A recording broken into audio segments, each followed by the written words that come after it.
Good day, ladies and gentlemen. My name is Gerrit Plessis, and I'm the product specialist for solid liquid separation at Multotec in South Africa. What I want to talk to you about today is the use of centrifuges in tailings dewatering treatment applications.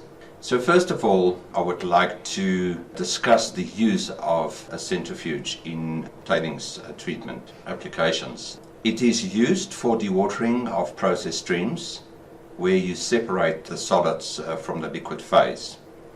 And there's different advantages of using this type of technology, such as the recovery of water to reduce the overall plant water usage. You can use the dewatered product as a backfill into the mined areas such as open pits. You can also use this dry material as dry stack tailings in a tailings facility. You can also recover products from the tailings waste streams. And then also centrifuges can be used as part of the zero liquid discharge processing of effluents. So what I want to do today is to show you some flow sheets. So the first flow sheet shows a typical fines treatment process in a mineral processing plant. Normally your mineral processing plant consists of a thickener where this tailings stream is reported to. From the thickener, underflow is generated, and that can be pumped to a centrifuge. The overflow of the thickener reports normally to a water recovery dam, and this water is then reused in your processing plant. From the centrifuge, you can also generate centrate, and this water is normally turned back to your thickener to be processed further.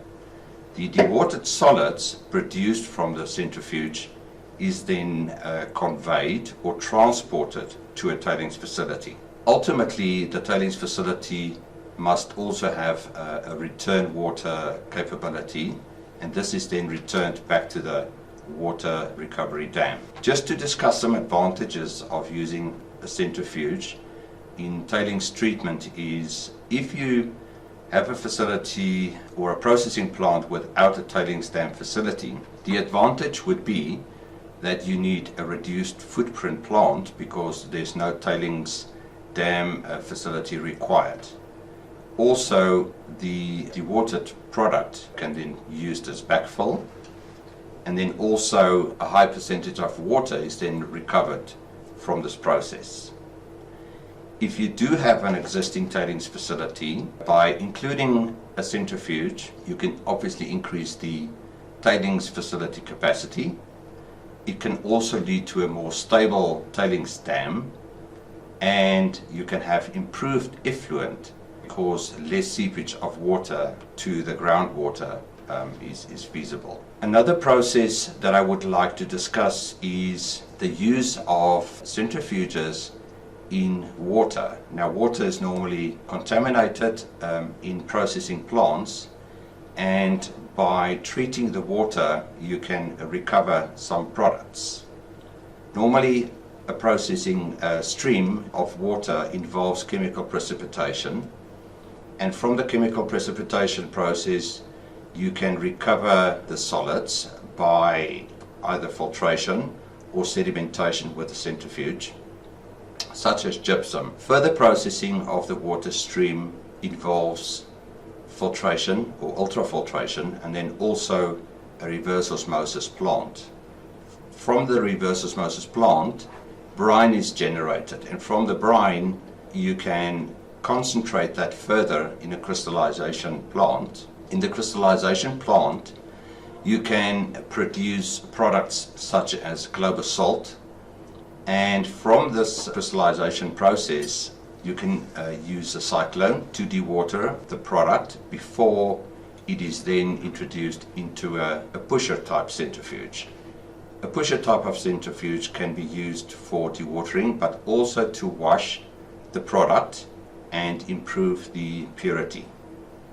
From the return water back to the crystallization process, purging needs to happen to reduce chlorides, and this can then report to a mixed salt crystallizer, and the mixed salt crystallizer can produce a effluent stream dewatered with a convex type of centrifuge. This mixed salt crystals is then dewatered up to a region of about 5 to 10% moisture, and this is then stockpiled. The condensate that comes from the crystallization process can be used back in the operating plant. So the advantages of generating these effluent products are that Global salt can, for instance, in its purest form, used as a laxative, and the water that is then recovered can be used back into the processing plant. The concentrated mixed salt is then a waste, but it is in a very concentrated form, so you can dispose of in a very easy matter. Another process that I would like to discuss today is producing of fine boiler ash. Now, fine boiler ash can be stockpiled, but there's also an opportunity to treat this further and generate valuable products from it. Fine boiler ash can then be processed through an acidic process where it's dissolved, neutralized, and this neutralized stream is then placed through a sodium sulfate crystallization process. In this crystallizer, crystals are formed and again pre-dewatered with a cyclone, fed to a centrifuge such as a pusher centrifuge, and the pusher centrifuge produce anhydrous sodium sulfate. Again, a purged stream is required to remove chlorides from the sodium sulfate crystallizer, and the mixed salt is then pumped to a secondary crystallization process, which is the mixed salt crystallizer, and from there salts such as sodium chloride, potassium chloride, and small amount of sodium sulfate is produced. The advantages of this product that's generated can be sodium sulfate in its pure form can be used as a filler in detergents. It can also be used as part of a process called kraft process. Kraft process involves the conversion of wood to wood pulp, and black liquor generated from that allows sodium sulfate to be introduced, and a chemical reaction with carbons produce sodium sulfide, and that is further processed to produce cellulose fiber, and the cellulose fiber is used in the process of making paper. So those are some benefits of sodium sulfate that can be used in the kraft process manufacturing paper. Water can also be recovered from this process, and then again a waste stream such as mixed salts can be disposed of in a controlled manner. What I would like to discuss now is the use of centrifuges and how to select these different types of machines. I'm displaying 4 different types of machines here, called a convex screen scroll centrifuge, which is a filtration type of centrifuge, a decanter type centrifuge, which is a solid bowl type of centrifuge, a pusher centrifuge, also a filtration type machine, and then a convex centrifuge, which is a hybrid. The hybrid centrifuge consists of a solid bowl and a filtration section in the machine.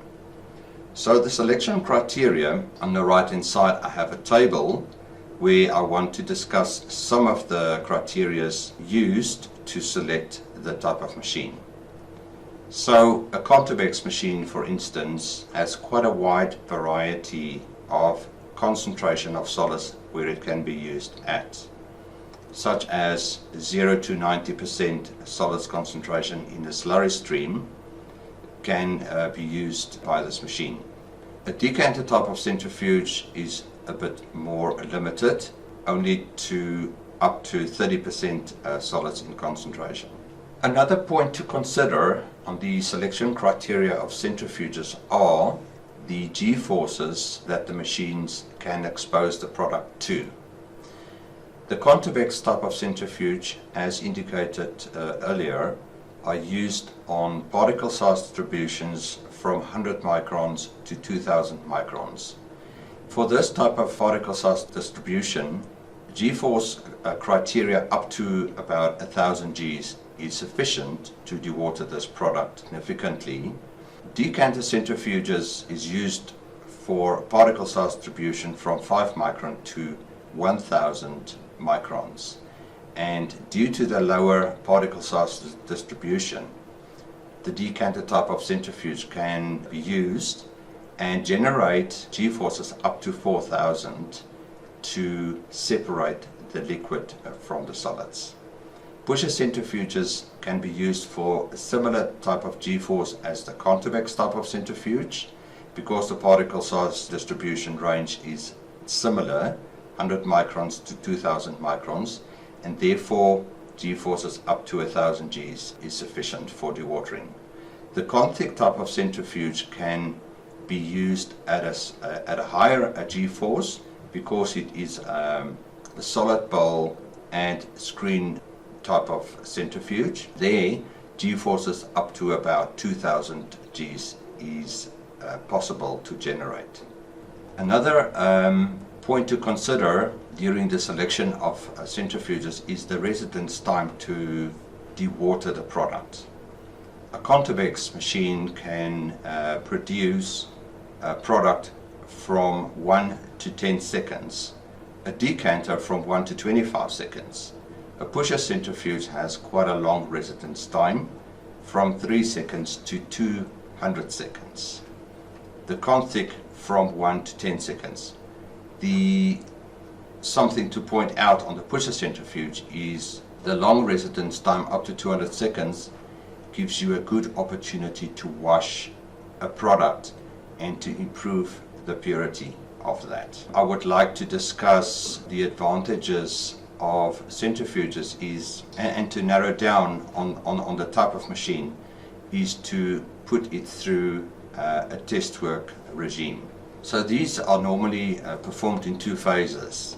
The first would be a laboratory scale test work, and then followed by pilot scale test work. This gives you the opportunity to decide which type of machine is suitable for your operation.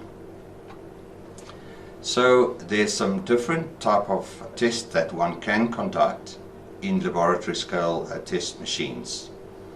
First process would be to understand the type of material that you work with. Characterize the feed, understand the concentration of solids, the PSDs, the temperature of the application, the pH. That will then determine the type of tests that you can perform. These can be screening type of simulation tests, where filter cakes are produced through a filtration screen. Also sedimentation type of tests, where density differential is used to simulate a decanter type of centrifuge. This can be followed by pilot scale test work, and during pilot scale test work the geometry of the test machine must be understood well, and this information is then used to do tests on the product at different flow rates, different concentrations, different residence times and different speeds. This information is then interpreted into a report, and this information can be used to scale up the pilot scale test machine to a full scale production machine. And we have a machine called a universal centrifuge. This machine has the ability to use 3 different type of wet end executions with one common drive end to perform tests. These type of tests that we can perform with this machine is sedimentation machines with the short bowl decanter configuration, filtration tests with a convex type of centrifuge configuration, and then also the hybrid configuration being the convex centrifuge. So some data to consider during the processing of material is the feed rate of the process, the particle size distribution. You need to understand the different densities of the feed, the solids, the liquid phase. You need to understand the viscosity of the application, and then also what type of material am I going to dewater. I also want to provide you with some tips during the selection criteria of centrifuges. First thing is to understand the behavior of the solids. Now, to understand this, it is advisable to do dynamic tests with the application by using a pilot scale centrifuge. On the left hand side of the screen, you'll see a photo of a scroll mechanism that is typically used in a decanter centrifuge. On the right, there's a picture of a decanter scroll which is completely filled with solids, and the behavior of the material resulted in difficulty in transportation of the product in the machine, and this had a result of a blocked centrifuge, and the machine had to be disassembled to understand the cause of a blockage. Another tip is to understand the application by selecting the correct materials of construction. The picture on the left hand side shows a normal scroll device in a centrifuge, and the pictures on the right show scroll exposed to low pH and high chloride with high temperature application. The scroll corroded significantly, that led to damage to the scroll device, and this had a huge cost implication in the machine. So attention must be paid on the operating conditions of the process stream to help with the selection of the right materials of construction. Another point to consider is the abrasiveness of a product. We have the ability to apply products such as tungsten carbide tips on scroll flights, as can be seen on the picture on the right hand side. The picture on the left hand side shows a scroll flight that was exposed to severe abrasion, and damage can be seen to the flights. All these can contribute to an increased cost of maintenance of the machine, and therefore care has to be taken on the selection of materials of construction and abrasive resistant material in the machines. So this is the story from my side, and I would like you to feel free to contact me for any questions that you have on the use of centrifuges in solid liquid separation. Thank you very much.